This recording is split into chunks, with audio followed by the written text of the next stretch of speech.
Thank you. It's a total honor to be here and obviously to meet one of Montclair's own. We were talking a little bit in the green room, and I asked the team, what should we talk about? What haven't people been saying?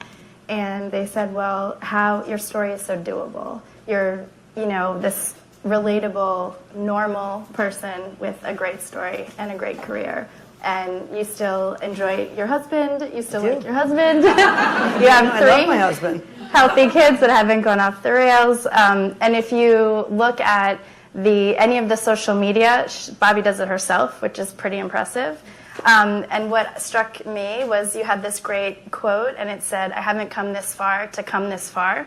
And I wanted to start there. So to add to the awesome bio, she has the hotel, the George, so I'd love to know about that. So after 9 books, why the 10th? Why now? Oh, no, 9 books. I haven't gone to 10 yet. Oh, this is the 9th. This is my 9th book. Oh, this is the 9th. Yeah, okay. Yeah. This is my 9th, yes. So this is the 9th. Why this book? Why now? And then a little bit more about, what does that mean? I haven't come this far to come this far. Well, I don't know if that's my quote or that's my friend Yogi Berra's quote, but I have been called the Yogi Berra of beauty, so which I could not, have a better thing said about me.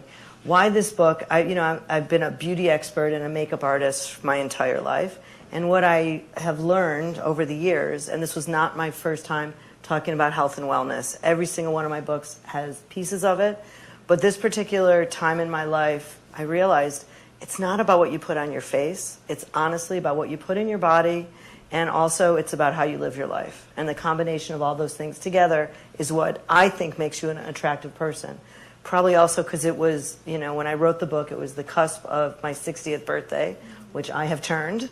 So, it's really, if you don't take care of yourself, you're going to feel like an old lady, and I don't want to. Speaking of old ladies, you have this great series on your Facebook page. Yes. If you haven't watched Facebook Live. If you haven't seen it, we shoot it in Montclair. Anyone that's got a great story, pitch us. But I know you were going to say, I interviewed this woman the other day, last Wednesday. Her name happens to be Bobbi, 101 years old. She lives by herself. She plays golf, every day. I was sitting next to her. This is a very Montclair story. I was sitting next to her granddaughter at De Novo, and I started talking to her, and all of a sudden she's telling me about her grandmother. So her grandmother came up with her mom. The woman is unbelievable. Beautiful lines all over her face, short white hair, lives by herself, cooks, holiday dinners. 101 years old. And you said her life, she said, my life opened up at 90. Right. She said, honestly, my life really opened up and changed at 90. Because she said at 90, everyone cared about what I had to say. People started having me on TV and having me, she couldn't believe. So she's now, I asked her, we were doing a shoot for my eyewear company, and we asked her if she would be a model. And so if you go to the Bobbi Brown Eyewear Instagram, there's a picture of that Bobbi wearing these big red glasses. She came in with a turquoise belt buckle. I mean, one cool lady. She's owning it. Yeah, she is owning it. Well, that's a theme for you. We talked a bit, and you said, even to the point where now that you're not with the brand, you can really be yourself. And so this is the happiest you've ever been. You want to feel better. You want to be happier. But talk about the authenticity that always gave you essentially an edge. And even authenticity is a buzzword now. It wasn't when you were doing your first Vogue shoot. And right. They said prior to that, they said you'll never work in this town. Right. Well, when I first came to New York, it was the 80s, and the makeup there was completely artificial. Contoured just like it is now. It's another reason I hate it so much. And I didn't think the girls looked pretty, and I would try to do makeup to emulate the look at the time, and I really wasn't a great makeup artist. I couldn't make them look good. So I just started, call me crazy, blending blush, finding a foundation that matched the skin, making them look healthy. And I remember I got a cover of a magazine with a girl that was all bronzed and pretty, and I showed the cover to a very famous makeup artist. He said, "Oh, honey, you'll never work in this town unless you change your style." And I couldn't. But another hairdresser said to me, "I'll never work if I don't personally get a style." He said, "You have no style. You need to get a style." It's like, okay. I think now I have a style, but I think they call that the make under. Yeah, or I just think it's classic and simple. Yeah, but I guess back then you needed something. Yeah. And you left the brand and In October. In October, but you said that even on your book tour, you're wearing sneakers. You're more yourself. You feel like you can drive. Is that part of your success? And clearly runs through the whole book. Well, it's my happiness. It's my happiness factor. When I am myself, being around people that make me feel comfortable, which is Montclair. Does everyone live in Montclair? Or a lot of people, yeah. To me, there's no greater place on earth. When I'm in Montclair, I feel happy. When I'm in New York, I'm a different person. In Montclair, there's a little bit of acceptance for you to really be who you are. I mean, I picked up my kids, whenever possible with my hair in a ponytail, sneakers, and, that's what I did.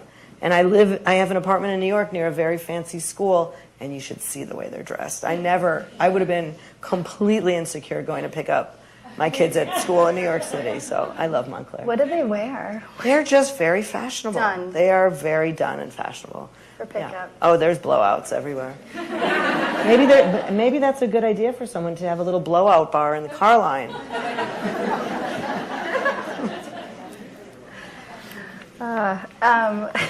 Yeah, I can imagine. I think many of us have moved here and felt more themselves. Yeah.